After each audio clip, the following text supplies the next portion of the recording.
I wanted to share with you that this is workshop number 4, using e-skills to create digital jobs. Workshop number 3 is going to be in hall number 1. There is a slight change, so if you want to listen to workshop number 4, you're in the right place. So I'm very happy to be one of the moderators of this grand pan-European event, which focuses on a strategic role for our society, the role of education, skills, and competitiveness. I understand that Europe needs to focus more to enhance its competitiveness. In this sense, Europe needs to invest in its highly skilled people, in continuous education, in areas of innovation and sustainable growth. You know, there are several surveys analyzing the need to invest more in ICT or e-skills. One of the most impactful I found is a recent European Commission survey which estimated an e-skills gap of up to 1.3 million practitioners in Europe by 2020. And similar alarming predictions are being made in other regions. At the same time, the nature of demand for e-skills is undergoing significant change as a consequence of major trends, such as first, the emergence of transformative technological trends such as cloud, mobile, big data, and social computing. Secondly, the growth of globalization and the emergence of global value chains resulting in organizational workforces that are distributed across the world, as well as fundamental changes in the nature of our work. Thirdly, shifts in the type of work that can be automated, encroaching on work that was previously undertaken by skilled ICT practitioners. And lastly, growing awareness of the potential risks posed by inadequately skilled practitioners in a digitally pervasive world and the resultant need for ICT professionalism. So today we're having the honor to host some key professionals, each one coming from a different area, who will debate on the issue of how ICT and e-skills have helped their career path, even if they never thought they would need ICT knowledge at the first instance. We will review examples of successful professionals who excelled in their jobs through the use of e-skills. They will be demonstrating that, even if they did not think about it when they started their professional careers or studies, digital skills are a key element of their success today. The discussion will also focus on how the development of ICT skills can help us compete in today's job market. Again, I repeat, this is the 4th workshop.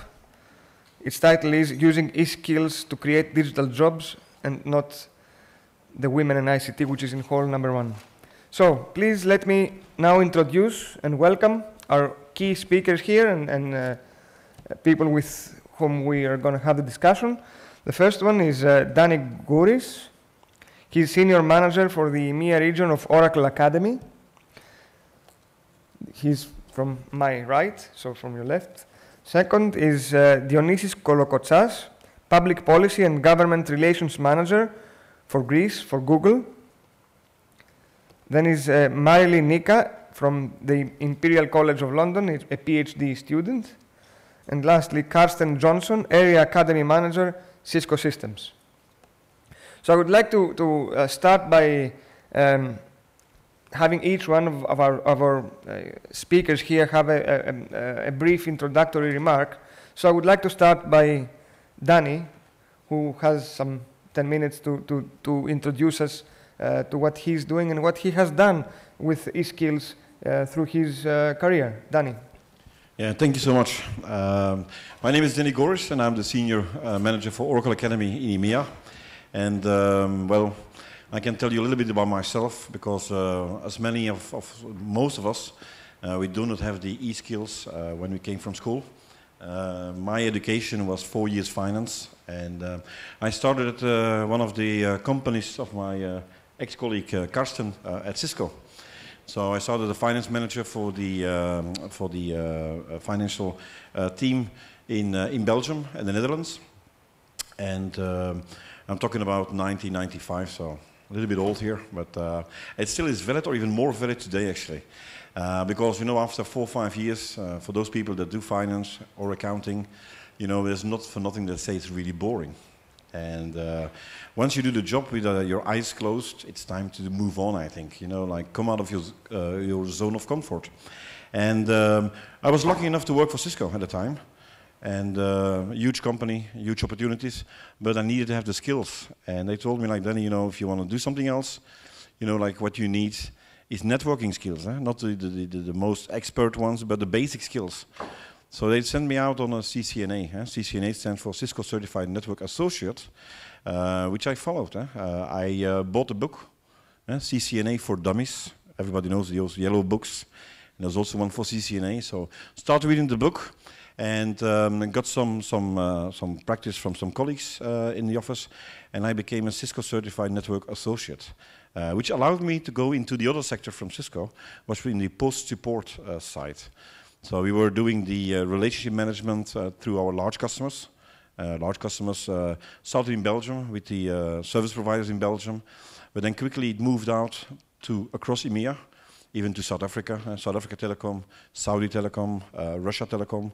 So all these large customers were a kind of a job for me to make sure they were like being looked after, and also to make sure their problems were solved in a proper manner. It managed, through that one, I managed to get into the education side from Cisco. So the Cisco Learning Partner side, but as well as the Cisco Network Academy side. And again here, you know, like that opened the door to something new. Something new was like in 2011 when I changed to Oracle. And at Oracle, I was doing a similar role as at Cisco, but unfortunately, they're not looking for the networking skills, they're looking for programming skills. So here again, I was confronted with the same situation.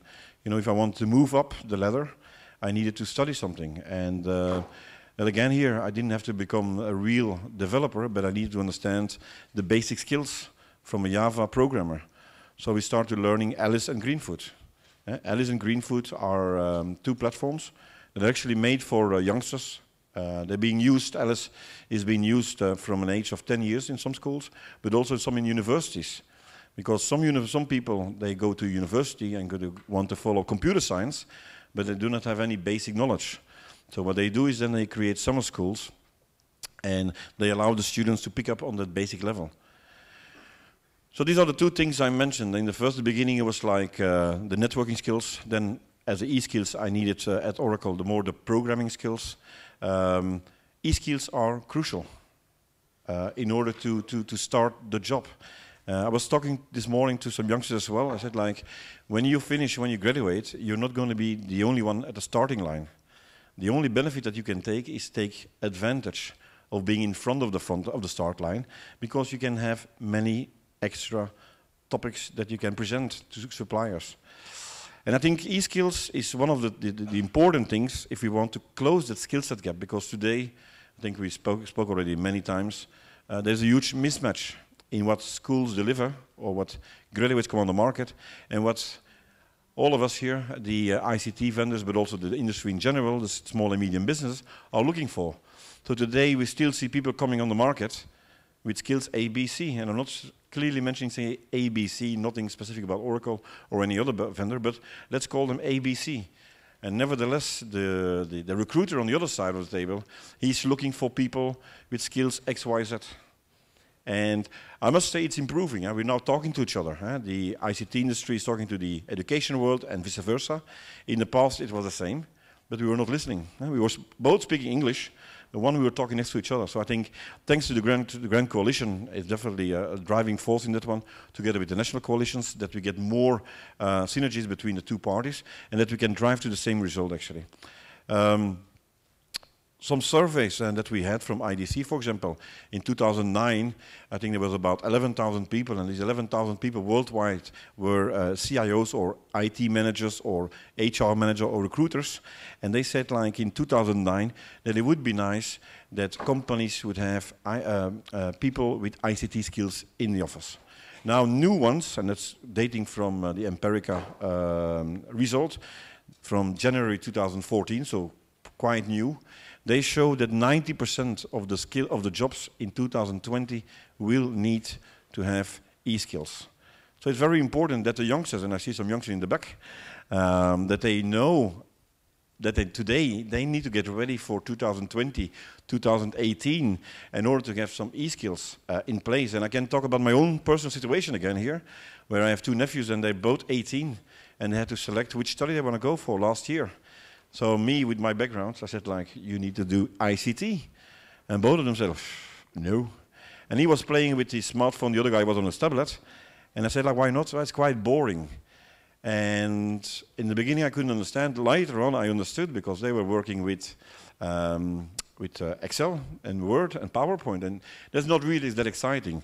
If I look, and I took away their tablet, and I took away their smartphone, he said, like, Danny, what are you doing? I said, and so you guys are too cool to play with annoying and boring stuff. I said, this is ICT, yeah? It's not a computer, it's not the things, the software like PowerPoint and Excel and Word, that's part of it. So there's so many things. And I come from the same background. I can say in finance, there is no room for errors. And there is debit and there's credit. You know, like, I can be as inventive as I want. These are the rules. If I want to become a lawyer, well, the rules are put in the book. You know, like, in computer science, you should not be afraid to come out of the box, actually. Yeah? You can color like this with big stripes, you know, like that's the whole thing. The fantasy is amazing. And I think the e-skills are playing to that one.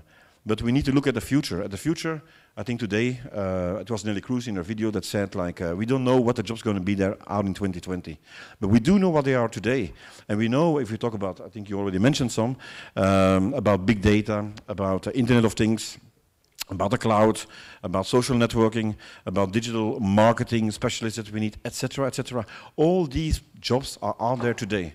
And I think we have heard it enough today that we see, like, the number of jobs unable to fill is increasing. The number of people with the right skills is not there yet, or is even decreasing. And even the students, we see less and less since 2005. We see less and less students going from secondary education to higher education computer science. And the ones that are going through, I have not the same quality or the same knowledge as before. And I think all of that one is very important that we understand that not only is our role, I think all of us here on the industry, we need to be the evangelists of the e-skills, but also the teachers, the schools, the deans, the parents need to understand that ICT is not anymore computer. It is much more. And in my days, when you were working for a bank, it was great because bank at the time, I'm talking about the 90s, they never fire anybody. And in the meantime, that has changed, of course. But at the time, it was really a steady job, you know, like a steady job provider. And once you were in the bank, you know, like you were settled for life, actually. Well, guess what? It's totally different now. There's a different scheme. And I think youngsters need to adjust. If I speak to youngsters, they say to me, like, Danny, I ask them, I say, like, what is most important? And 8 out of 10, they talk about the money, which is logical. Youngsters want to spend, they want to go on holiday, they want to buy a nice car, they want to later on buy save for a house. Well, this is the place. E-skills is the place where companies are not telling you how much you earn. It's you that tell us how much you want to earn, right? And I think that's the main message I want to say. Like, it's so exciting. It's a huge future out there. If I would be 18 again, I would know what to choose. Unfortunately, at my time, we didn't have all these tools available. And then you work on the feedback from your parents and from other people that can influence you. But these days, I mean, like, even without influence at home, you got everything on the net.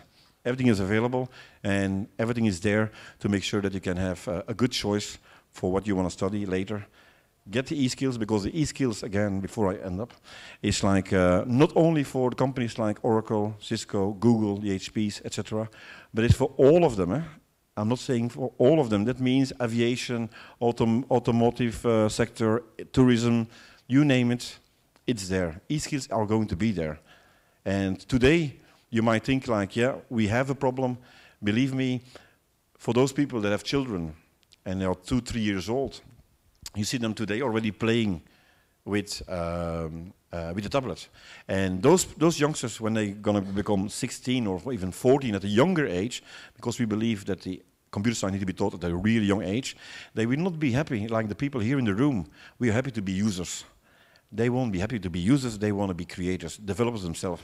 And a good example that doesn't take that long back is like, remember when we had the first websites, and you want to create a website, it was like Chinese or even worse, you know, like now these days you have these packages where everybody can create a website. And that's going to happen with the applications as well. Because who would have thought in 2007 that today, 7 years later, that they announced that the application industry will be a separate industry outside the ICT industry. And in 2016, or 2018, there will be 4.1 million. So make it clear, eh? 4.1 million jobs available in the application industry. So I think if I have to choose, I would know what to go for. So thank you very much.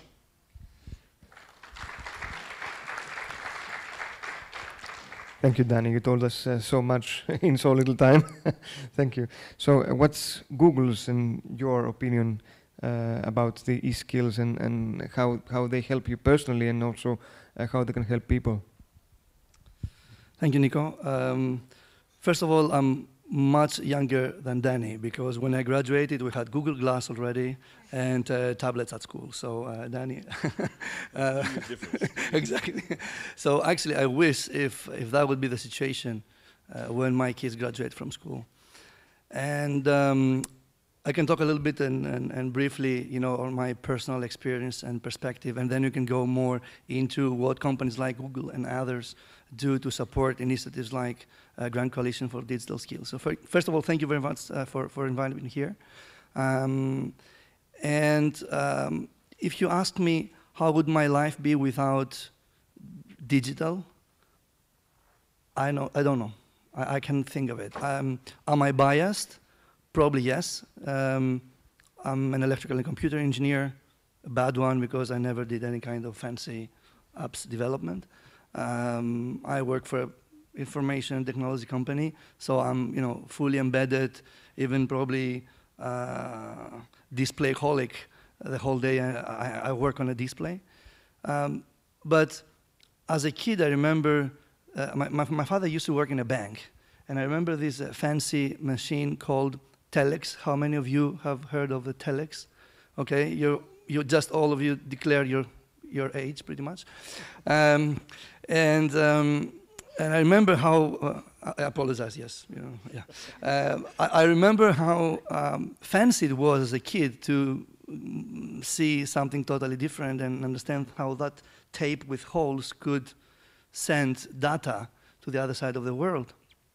And then my parents are quite good people, so they decided quite early, they bought me a computer, which back then, it was a ZX Spectrum Plus. Anybody has heard of that? You are my buddy today. So, and it had a command on each button, exactly, thank you. But there was no memory, so you had to connect that bloody thing to a tape recorder, and then the tape recorder was like making all these funny noises and taking half an hour to store, you know, 1 petabyte. So, but all these were, I think, the first inspirations or aspirations for me to start thinking about digital. Then I got into organizing parties and having my own radio show. It was already another way to engage and embrace the digital world, because always music and you know, digital go hand in hand. And I just want to go back to Danny's point.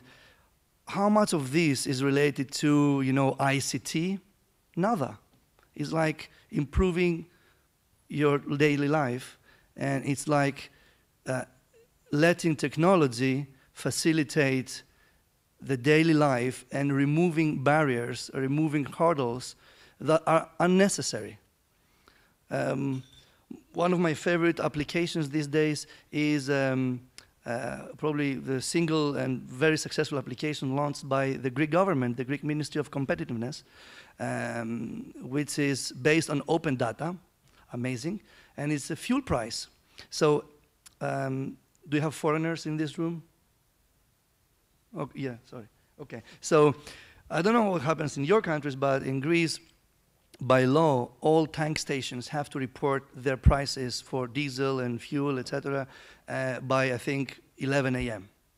So the ministry collects this data and has created an application which is upgraded daily, and based on maps, I think they're Google Maps, I hope, you can find the closest fuel station, yes, the lowest price. So it's great because you don't need to walk around and gamble. You just look on this machine, on this application, and you get this information for free. And sometimes it's decent amount of savings. So is this really ICT? No, it's just making our life easier, happier, with a bit more pocket money. So I was here in the previous panel, and I was really happy with how the discussion went. The Professor Katsikas referred to how Greece ranks in terms of innovation, competitiveness, ICT skills, and so on and so forth. We live in a country, and I would say, if I may expand it, in a region, if we look at Southeast Europe, and that's because apart from Greece, I work in the region as well, where we have a very interesting problem.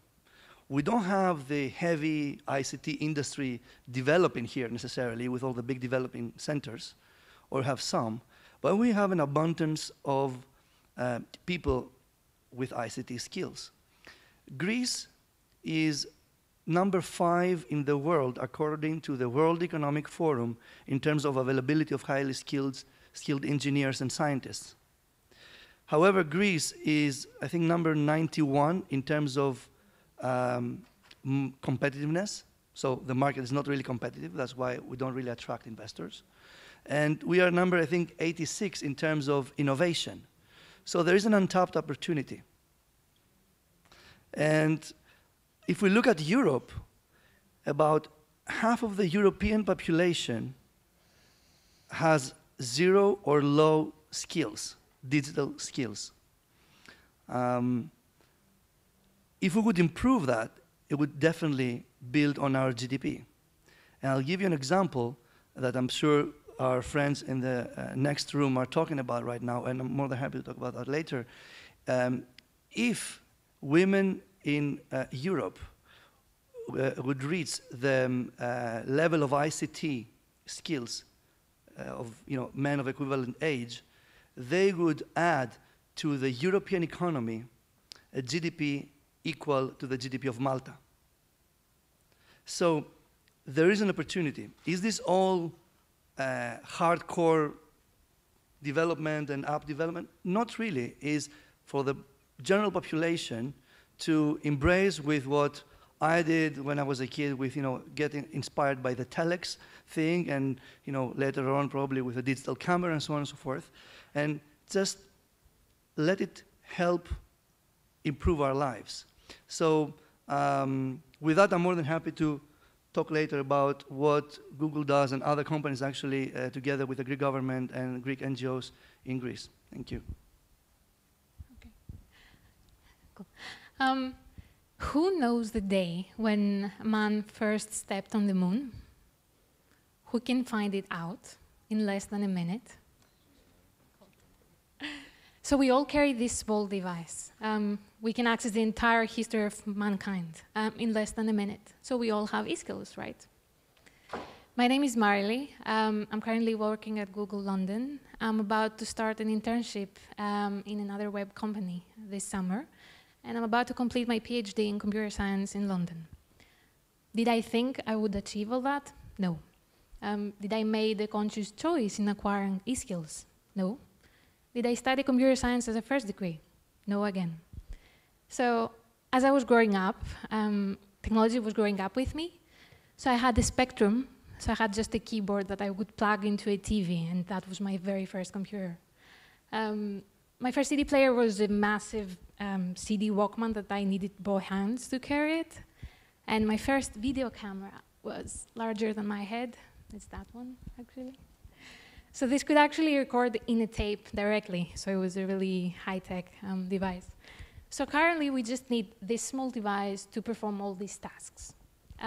Technology is actually keep proceeding really quickly. So in less than a year, I think we're gonna just need our watches to perform these tasks. And our glasses. I'm not advertising anything, okay? Okay. So my generation actually never acquired e-skills at school. Most of my friends acquired them on their own as they were growing up. Nowadays, coding is being taught at schools from a very infant age, which is really, really amazing. So what I did is, I had a real passion for computer science. I thought computer science was playing games in the past. I didn't know what the software is, what programs were, nothing. I studied economics, and I realized that technology is actually really involved in everything we do, actually. So I was using PowerPoint to create presentations, Photoshop to make nice animations for my projects. And eventually I realized that the skills I acquired, even though my undergrad was irrelevant to computer science, I realized that I could apply these skills in many, many different other areas. So I applied to a master's degree at Imperial College, which is a conversion degree. So it's mainly aimed at people that do not have computer science degrees. And it's a very intensive course, so within 9 months you can become an expert in coding and in computer science. So my advice to everyone would be, so find something you're passionate about and follow that passion where technology leads. What does that mean? That means that if you're a photographer, you can showcase your work online. You can post images on Instagram, and everyone throughout the world can see your work. So this is a monkey. He took his own selfie, apparently. And this image it went viral, so millions of people just looked at that. So if you're a video producer and you like making films, just create a film for free, upload it on YouTube, and you have the potential of billions of users to actually look at it. So this is I'm sure a lot of people have watched that before. So this is a funny video of a sneezing baby panda, which received 195 million views. And last but not least, if you're a journalist, if you like writing blog posts, you can just post on Twitter, because Twitter has the potential to change the world.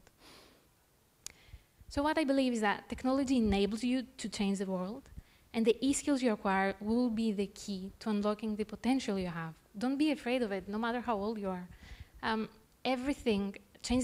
Changing the world is just a click away. So there are all these online courses that you can take. They're all for free. They all come from major universities. So MIT, University of Michigan, Cambridge, Oxford. Just decide what you want to learn more about. So you'd like to do data analysis, just visit these websites. Everything is for free, and you can change the world. That's it. Thank you.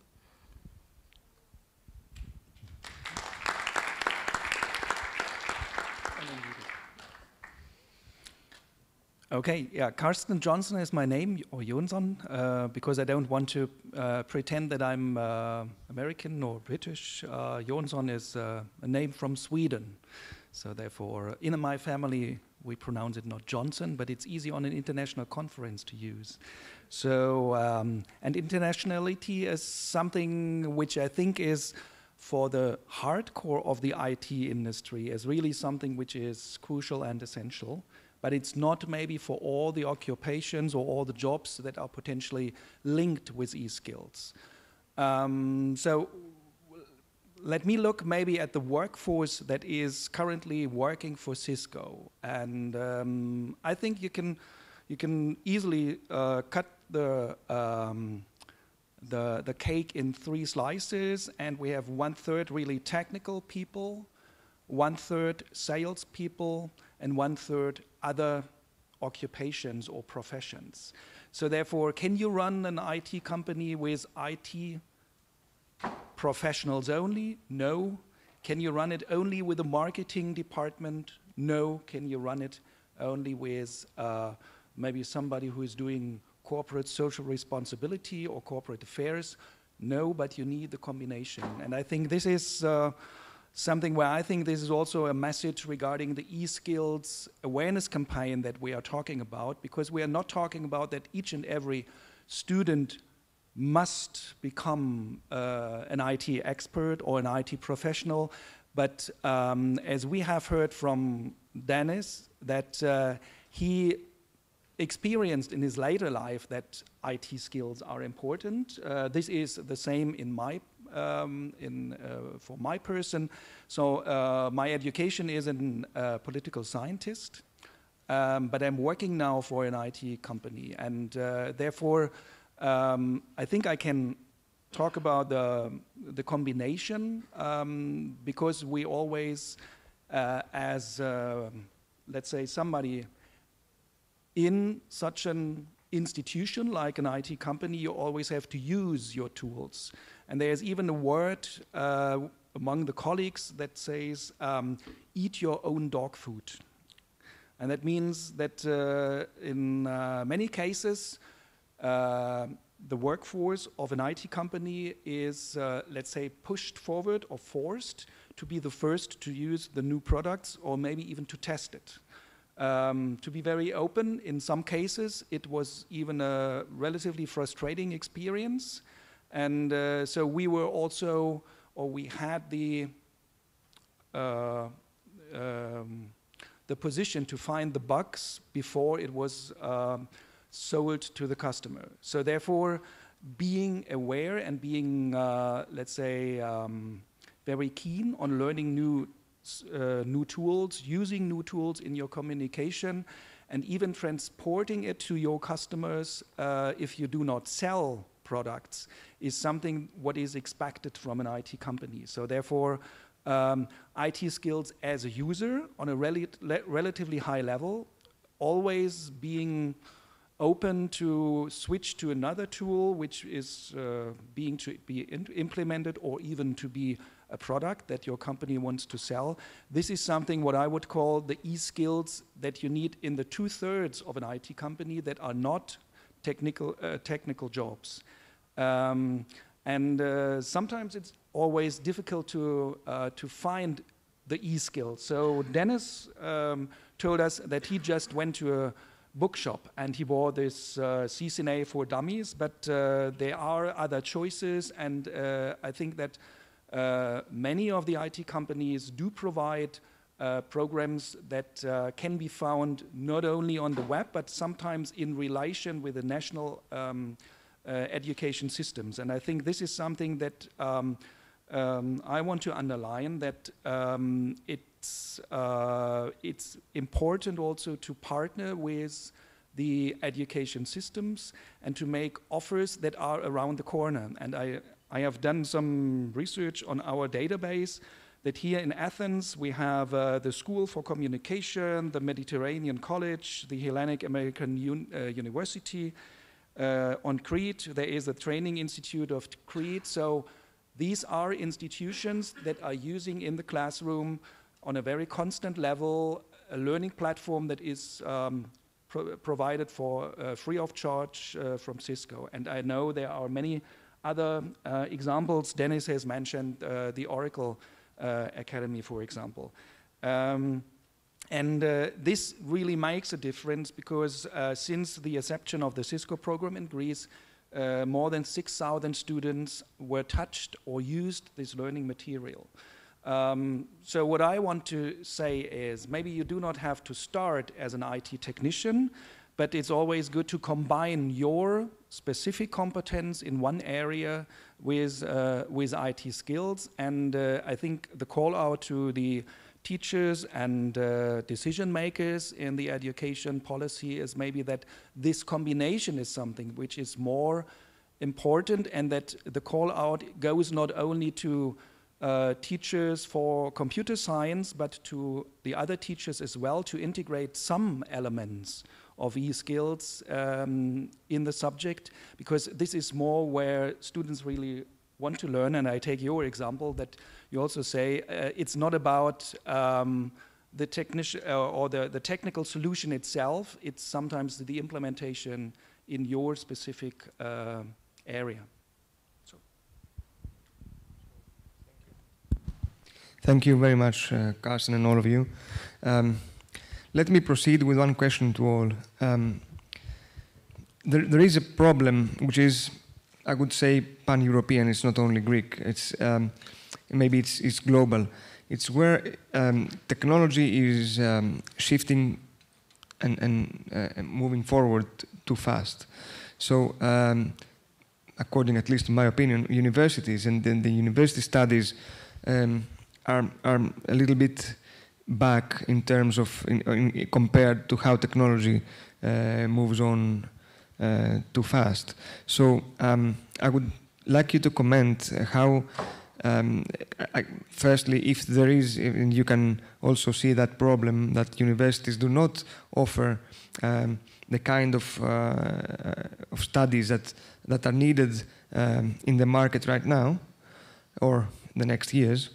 And if so, what do you suggest that maybe a stronger relationship between the academia and the private sector would be a solution? So. Right, thanks. And a good point. Something that we have seen in the market. It's improving. It's improving, and over the past few years, I think the crisis might have some influence on that one. Because I remember at Cisco, you know, like 2007. Sometimes we still hit the door, our nose. You know, like sorry, we don't need to be an ex-vendor university, which we don't. I mean, at Oracle, we are very open, which means that we have offerings for basic, as I mentioned already, like in the beginning, for youngsters, but also for universities. And it's over 190 courses that you can select from. And we are not saying to universities like, because we know universities are want to remain independent. And Oracle knows that, and that's why we offer courses. And the university itself decides whether they want to take the full content, so the full-blown, or they want to take chapter 1, 5, 8, and 12, for example. So it's up to them to decide. But we see the need, because who has the latest content? Who has the most updated content? Well, these are the vendors, actually. These are the ones that are sitting here, and also our colleagues that are not here today. But that's who they are, because we get our content from our learning partners. That create the content for professional users. So for customers, for partners out there that are using the product actually. And that one we use a little bit, okay, we readjust for the youngsters, for the universities and high schools and colleges. But that's the content we deliver. And the good thing is for free, or I mean like most of us here are free or for a very small charge actually. And I think it's up to the universities and the industry to have a conversation, to talk to each other, and that we work together. I mean, like, there is no need for us. I think any of the vendors here want to take over university. On the contrary, we are there to help out, to provide content that can lead their youngsters when they graduate at university to get a job much faster. I think most universities, they have some tracking mechanism to see how many percentage of their students are engaged into a job role within the first 3 months. And that's where the vendor comes into. I mean, like I've seen sometimes in universities, I'm not going to say in which country, but some countries I've seen is like the content is out of date. And if the industry is not using it anymore, why teaching it? And I will understand that it would cost money and resources to develop your own course. But if you reach out to the ICT industry, well, most of the time we give it away for free because we are part of corporate social responsibility. And I think there the university needs to take the benefit from. They still will remain the owner and the boss and the decider what they will offer to their students. But we can only offer. And I think from the ICT industry, not only from Oracle, but also from our partners here on the table, at the panel here, I think we're doing a great job. And if I would say, like, Oracle is not the solution, definitely not to that skill set gap, I think we are part of the solution. And together with the Googles, the Ciscos, the HPs, and all the others that I forget to mention, we are the solution. But none of us is the solution. And I think we bring over the same message across as evangelists, I would say almost, to that rectors, to deans. I think we can come a long way. I think the whole point is synergies, and none of us, no player in the market, has the solution 100%. And it's the universities, it's the industry, it's the institutions and the governments and so on and so forth. And I think the whole point is how we help the younger generation as well as the older generation, that 50% of the European citizens who have low or zero digital skills to acquire those skills, and then how we use technology for anybody to access different skills. We heard before from Aurelia about the new trend of MOOCs, massive open online courses, which is basically the evolution of e-learning, making the traditional e-learning benefiting from social platforms. So it's not just anymore a passive learning process online where somebody gets online and downloads the material, but it's an environment that encourages and facilitates networking among the students and networking between the students and the tutors. And therefore, then they can form teams which can then evolve into, who knows, probably new startups and companies. In Greece, in fact, we work with a federation of Greek enterprises, and we built actually the first MOOC, massive open online course in Greece, to help entrepreneurs to acquire new skills related to exports and to actually being good entrepreneurs. And there's a third one underway on innovation, which basically what we did with the federation is we know that they have very good material and they have ongoing courses with experts and mentors, etc. So we help them to put all this in an online platform to facilitate the networking. So one is how technology helps acquire skills, but then of course we need to acquire those digital skills first. And in Google and in Greece, together with other companies, Oracle, Cisco, Microsoft are some of them. We work with the Greek government to on the so-called Digital Alliance for Women. We launched actually this program a couple of months ago, helping women to acquire skills and reach the level of the men counterparts, which, yes, in the younger generation, this is not an issue, but it is for the older generation. And so on and so forth. We have other programs around the world. Google for Entrepreneurs is our global program supporting entrepreneurs worldwide to benefit from, to develop digital skills and benefit from that by creating entrepreneurship hubs in different cities. We have one in London, one in Tel Aviv, working with partners where entrepreneurs can basically get online and access information about how to sell their products around the world, form and sell their products. So I think, bottom line, there is a role for academics and for industry to play, and I think the best results come always when these two work hand in hand. So I'm going to speak from the university point of view, because I'm currently doing a PhD. So what I have discovered is that in research, every time we need to publish a paper, we need to have a section called the state of the art. So we are required to research and see what's going on in the world, what new techniques and tools are out there. So I see that in research, that phenomenon is not that big. But my advice to the younger generation would be when you study and doing an undergrad, you get the core tools and techniques needed in order for you to be able to have the potential and understand what's going on in the world. So read, ask people, and apply for internships, because you'll be able to apply the skills you've learned in university and see what's going on in the world.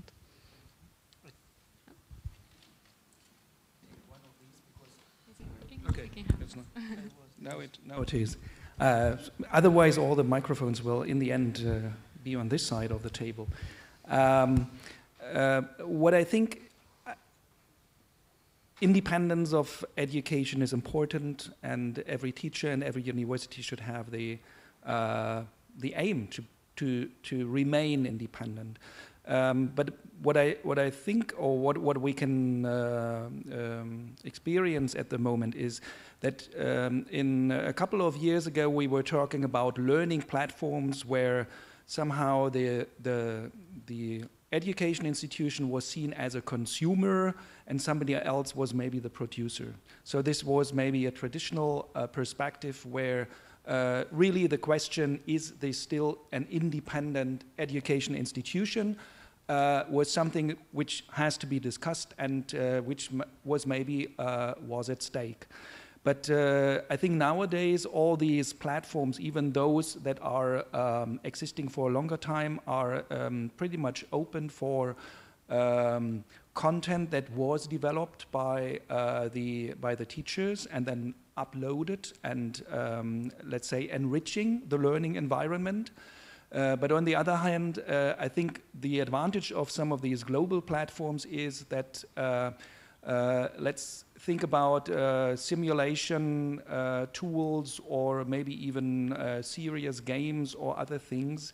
This is usually something which regarding the investment of time and resources that is necessary to develop something like this cannot be covered by a single institution or by a single teacher. So the combination of, let's say, for some element or some parts of the education process, using maybe semi-standardized tools and then adding the own content, or maybe combining and integrating platforms from more than one vendor. This could be a strategy of an education institution to keep the independence and to keep the eyes open, what is really valuable for the students, while on the other hand using the investment that was done by some of the global industry partners or other well-known universities and is available on the net. Thank you very much. Is there any question from the audience?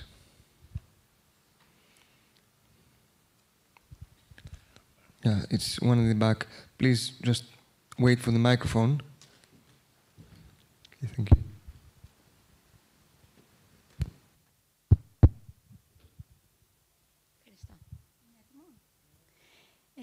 Thank you very much, all of you, because you gave us a great, large idea of the situation today.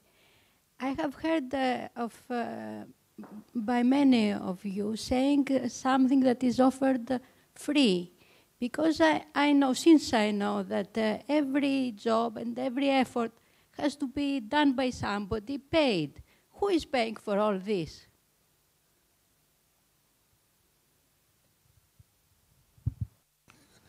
It's who is paying for all this free education? Yeah. So I mean, so yeah, good question. I mean, we have programs, and I said from our vendors, not only Oracle but the other ones as well. We have part that is free and part is payable, right? So the one that is free, that is paid by, by a budget that the companies foreseen, and most of the American companies call it corporate social responsibility. If we want to work in a country like, for example, Greece. That's not an exception like any other country, and we want to work with the government.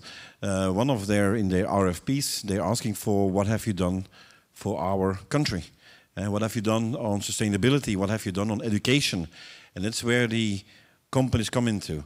Now, the money that we are talking about, these are millions of dollars that we put in, because for each student that we touch, there's a certain amount that the market agrees upon. That is a value of so much. That includes, for example, the content. It includes the kids. It includes the training of the teachers. It includes, most of the time with software companies, the licenses that are free.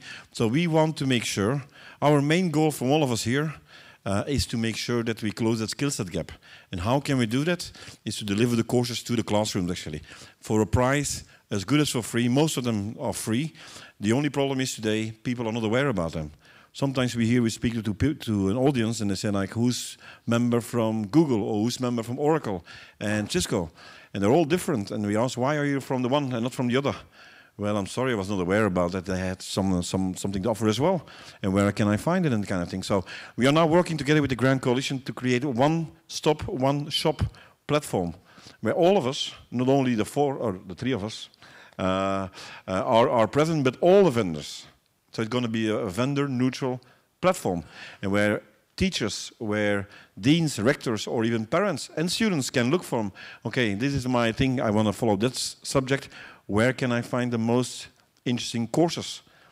And that will be on the platform. But it are the companies like us and like others that are not here today that are paying for that one. So it's really somebody, you're absolutely right, somebody's paying it, because the teachers need to be done, the kids, the licenses, but it's done out of the corporate social responsibility ID. I'll add a little bit different perspective. First of all, it's not always about the money, because some information, some material, some content is already created. So somebody has paid about that for that in the past, and it's just a matter of making it available online.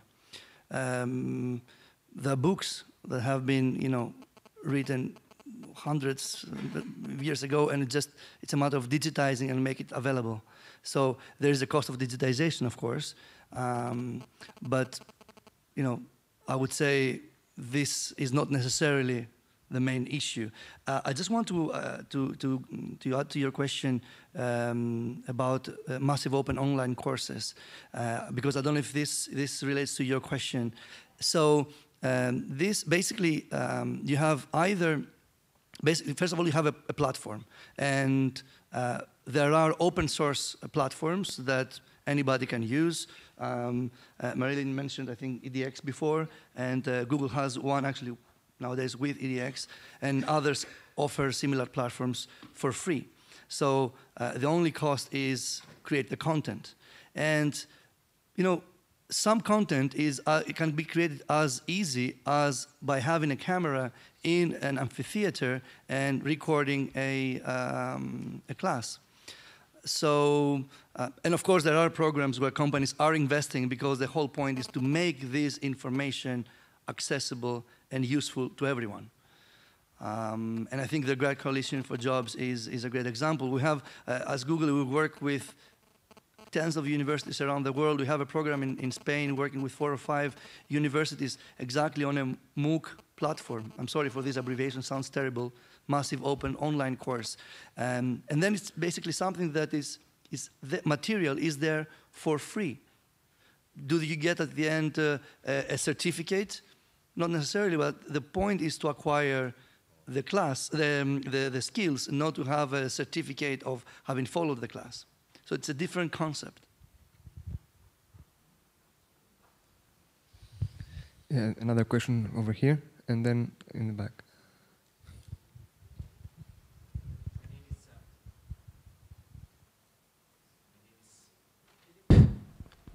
Philip from CSR Europe. Thank you. I have a question regarding the collaborations between the companies and educational players. How do you make, from a company point of view, how do you make the right balance between the support that the company is giving to the educational players, whether it's teachers, universities, in giving financial support, in training, coaching, and your marketing strategy that is behind it? Because obviously a company that is investing millions, there needs to be a business case behind it. Otherwise, there needs to be some return on the investment that you're doing. So how do you find the right balance between promoting your brand awareness within the university or within the education, and the goal of trying to bridge the gap of the skills gap? Carsten. Let me try to answer, or from the Cisco position maybe. We do have 2 segments of learning. There is a commercial part, which is definitely very let's say, oriented to the professional partners of Cisco, the sales partners, to train their workforce to be able to, let's say, implement solutions on the customer side. This is something where everybody has to pay for a course, and they are a commercial training institution that provide the courses. We're taking out of this the first section, so where it's not 100% or maybe it's 80% neutral, explaining the functionality of a network device, not very specific to the Cisco solution. And this we provide for free for the schools. So we know about the balance between, let's say, education institutions that are reluctant, and with good reasons, reluctant to work too close with only one vendor.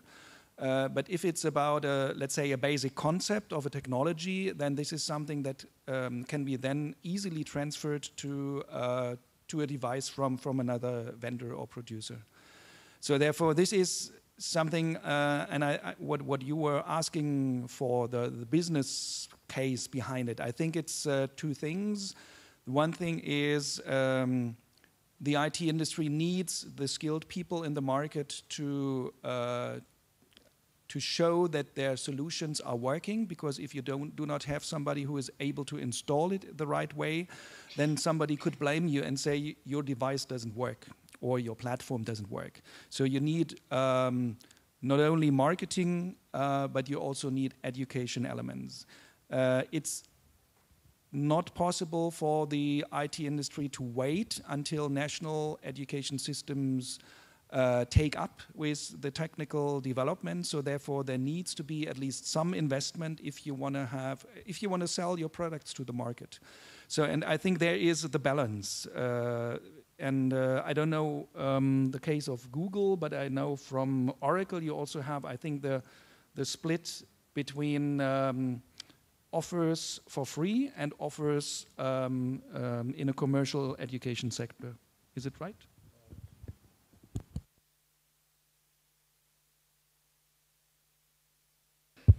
Yes, Carsten, we have that. But from the education side, it's very interesting to know that we go even a step further. We're not sales related.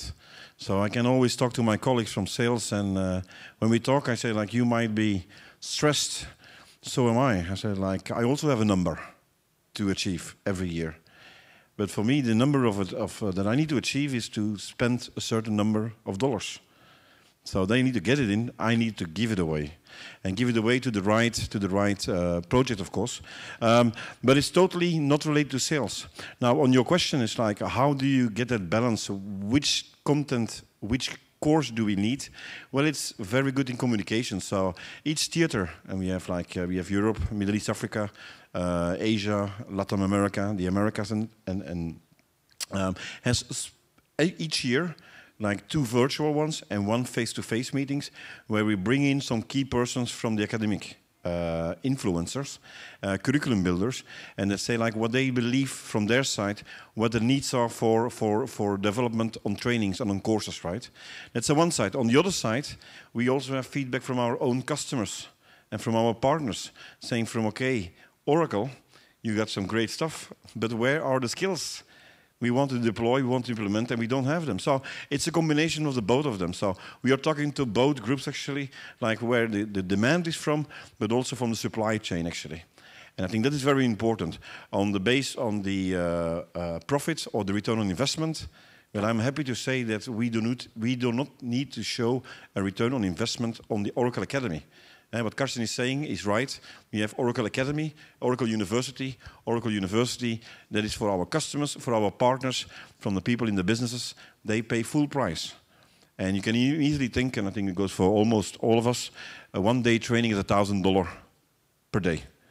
And most of our courses are 5 days, so it means $5,000. These courses get adjusted for universities and given away for free. I think that's very, very important, the way we play, not only Oracle, but also the other ICT vendors, an important role to allow those youngsters that would never be able to pay, because believe me, who 20 or 18 or 23 years old is able to pay $5,000 for a training? you won't find them actually. So I think that's where we make a good difference and that we make an impact in society. Just a short addition. We have about 2.5 billion internet users in the world. So we have an untapped opportunity of another 5 billion people to benefit from the digital world. And I think, of course, the more people they get engaged, I think the more it will be good for the broader economy, let alone for companies like ours here, who obviously, work day and night on this field, in this field. I just want to briefly mention our program Google for Education, where we provide schools with our cloud computer, basically internet-based solutions, applications for free. And we give training to teachers. We work usually with ministries of education around the world. The most important step actually of that is how you train teachers to be able to use the tools efficiently and help train their students. And this, our learning so far is basically this brings education to the next level. Is education beyond the classroom, is collaboration beyond the classroom. And I have very good examples on that.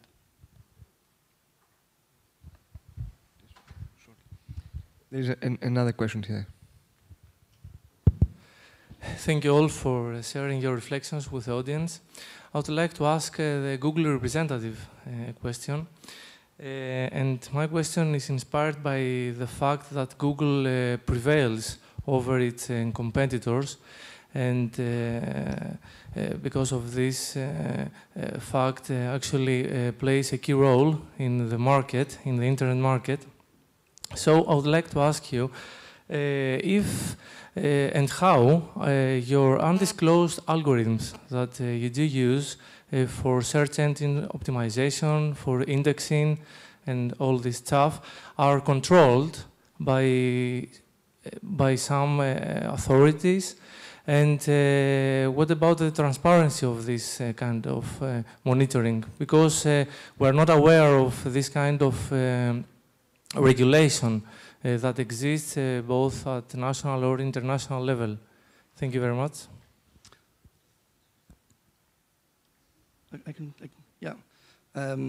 Lovely question.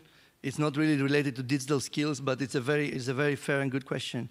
I think we all grew up by, having brands around us who have their own unique secrets, let's say, behind it. And there is an industry around it which is called intellectual property. So if your question is related to, what's the IP behind it, I guess we'll understand. Obviously, there's an algorithm, and the reason why the algorithm, the result of this algorithm being successful comes from, the number of users that use it and use our Google search engine more and more. Now, I'm not sure I understand the question about a regulator or an authority supervising that. I will make myself clear. Of course, I'm not asking you to disclose. I don't know it. I would love to, but I don't know it. No. It's okay. Because I knew your answer, what would be. What I'm asking is if there is a mechanism that controls, let's say, the transparency of this procedure. Because, Google manipulates, let's say, the way a company, a brand, stand in comparison with their competitors. So, since the situation is how it is, and Google is by far the most successful search engine right now, I'm asking if there is a mechanism, a regulatory authority, let's say, anyway, something that controls that you are fair, that you do it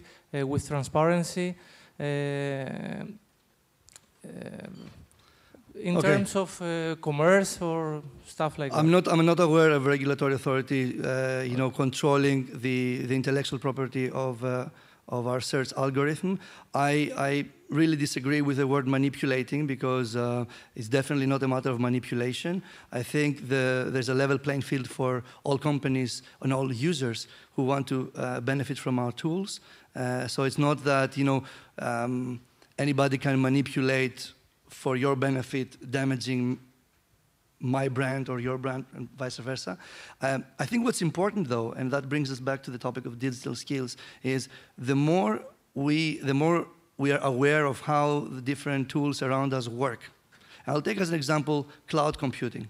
The more we're aware about that, the easier it is for all of us to benefit and use it in the right way.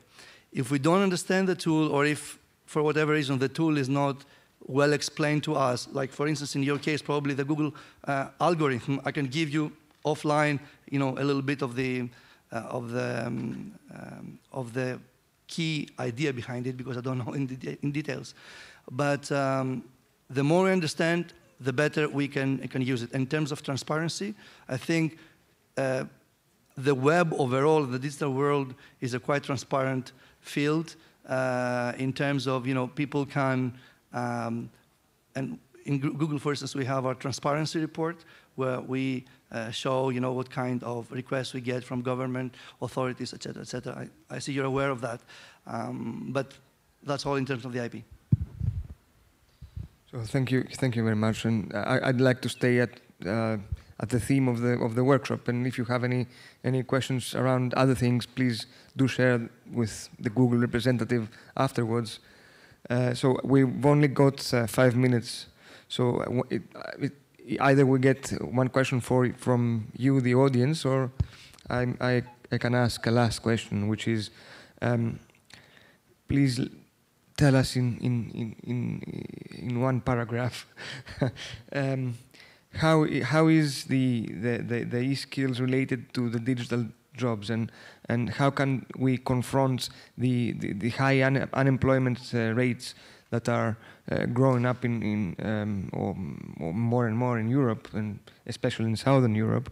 Can we invest in digital, in e-skills to confront this unemployment? So I think in one paragraph, or a few paragraphs maybe, but the idea is that I think that the matching between the opportunities and the education is crucial, it's key. If we don't change and we keep on doing that mismatch, then unfortunately there is always going to be youth unemployment, and we're never going to be able to solve it. That's one thing. I think another example is, like I think in Malta, they are promoting and stimulating students to pursue directions or subjects where there's a huge demand for in the country. Same thing that we see in Finland. Same is like where we have stimulating efforts from the government, not trying to push youngsters in a certain direction, but making clear that they understand which are the jobs that are needed today, tomorrow, and in 5 years from now. And I think those two things, if you can stimulate the youngsters, they knowing exactly what is out there for a job, so that they have as good as 100% chance of finding a job whenever they graduate, combine it with good communication between the market, the job market, and the education, I think you will find a perfect match. And then hopefully we see the number from, I heard today 1.3 million, 1 million, let's call it 1 million, getting decreased, because otherwise we're in a major problem. If you understand that Europe and the 28 countries, we graduate 100,000 students per year. India, for example, to give you a reflection on what they do, is 300,000 graduates in computer science. And then I'm not talking about China, but they have 700,000 graduates each year. And then what we see, what we don't want to see, to be honest, is companies moving away from us. And I think we need to make sure that with the right communication, clearly messaging to the students, what are the jobs for tomorrow? I think we can maybe start winning the battle against youth unemployment. I couldn't agree more. And actually, for Europe to keep its competitiveness in the global market, it needs to accelerate its pace in building digital skills, especially for the younger generation. We have countries in Europe with youth unemployment close to 60%. Greece is one of them. Spain is quite close to 60%. Most of our economies are based on SMEs, small and medium-sized companies. I think the solution for economic growth would be obviously to have more entrepreneurs succeeding. In Google, we call it these micro multinationals, small companies that start in the middle of nowhere, it doesn't matter, and with a use and by benefiting from technology can compete in the global marketplace. So I think we need to empower European citizens with more, better, more competitive digital skills to be able to build the micro multinationals on the future and help the economy and the society grow. I believe that everyone that is currently interacting with technology is likely to have the skills he needs to succeed. Skills like having a great knowledge of spreadsheets and writing functions in spreadsheets. I believe that people don't really put in their CVs everything they can do. So that can make people go to interviews. Also, something else which is very important is to be able to brand yourself correctly. So create an online presence, have a LinkedIn profile, make a few blog posts. A lot of recruiters search online for people, and one day they can just contact you. So this is what I think.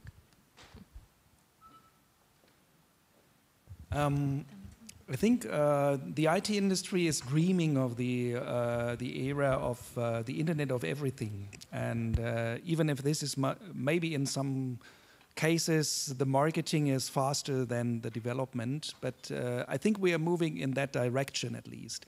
And if you take the Internet of Everything, that means e-skills and competences in each and every segment of the economy. And I think it's more that maybe we have also to think about our wording.